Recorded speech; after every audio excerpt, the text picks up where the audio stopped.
Welcome to Yuvi's Cooking. Hi friends, நம்ம சேனலில் பலவிதமான டிஷ்ஷஸ் பார்த்துருப்பீங்க. இன்றைக்கி சுவையாகவும் குறைந்த நேரத்தில் சத்தான மஷ்ரூம் சூப்ஸ் எல்லாம் வாங்க. சூப்புக்கு தேவையான மஷ்ரூமை எடுத்து அதை நல்லா கழுவிட்டு 2-3 துண்டாக அரிஞ்சு அதை எடுத்து ஒரு பாத்திரத்தில் வச்சுக்குங்க. ஒரு வானல் எடுத்து அடுப்பில் வைங்க. வச்சுட்டு அது நல்லா சூடாகட்டும். சூடானதுக்கப்புறம் ஒரு துண்டு பட்டரை அதில் போட்டு நல்லா கிண்டுங்க. கிண்டி விட்டு அந்த பட்டர் நல்லா கரையட்டும். கரைஞ்சி சூடானதுக்கப்புறம் அதில் அந்த ஒரு துண்டு துண்டாக அரிந்த பூண்டு 1/2 கப்பு அதை போட்டு நல்லா வதக்குங்க. பச்சை வாசனை போகிற வரைக்கும் வதக்குங்க. பச்சை வாசனை போகிற வரைக்கும் நல்லா வதங்கி கலர் வந்த உடனே அதுக்கப்புறம் 1 கப்பு வெங்காயம், பெரிய வெங்காயம் துண்டு துண்டாக அரிஞ்சதை அதில் போடுங்க. போட்டு அதையும் நல்லா வதக்குங்க. பச்சை வாசனை போகிற அளவுக்கு நல்லா வதக்குங்க. வதக்கிட்டிங்களா? அதுக்கப்புறம் அதில் அரிஞ்சு வச்ச மஷ்ரூம் துண்டு இருக்கு இல்லைங்களா, 2 கப்பு அதை எடுத்து அதில் போடுங்க. போட்டு 3ஐயும் நல்லா சேர்த்து வதக்குங்க. பட்டரோடு சேர்த்து பூண்டு, மஷ்ரூம், வெங்காயம் எல்லாம் அனைத்தையும் நல்லா வதக்குங்க.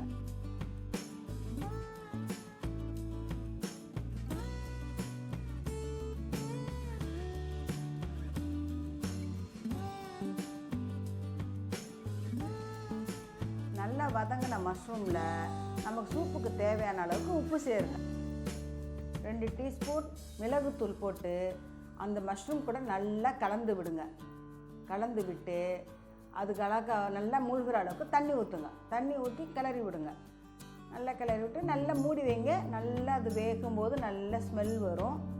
நமக்கே தெரியும், மஷ்ரூம் வேகும்போது ஒரு நல்ல வாசனை வரும். அந்த மிளகுத்தூளோடு சேர்ந்து பட்டர் வாசனையும் கலந்து அருமையான வாசனை ஒன்று வரும். அது வரைக்கும் வேகணும்.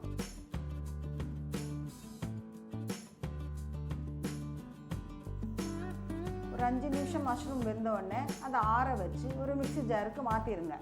மாற்றிட்டு அதை அரைக்கணும். நல்லா அரைக்கணும். நைஸாக அரைக்கணும் அவசியம் இல்லை. கொஞ்சம் குறகுறன்னு அரைச்சா கூட பரவாயில்ல. ஏன்னா சூப்பு சாப்பிடும்போது நல்லாயிருக்கும்.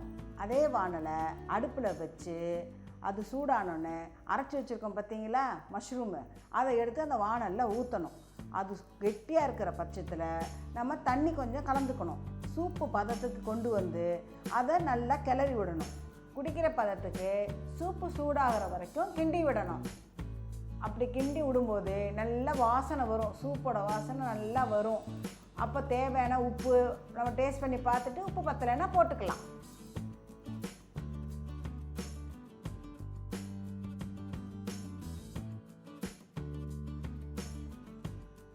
Okay friends, mushroom soup ready. நம்ம வந்திருக்க விருந்தாடிங்களுக்கு இதை கொடுத்து நம்ம அசத்தலாம்.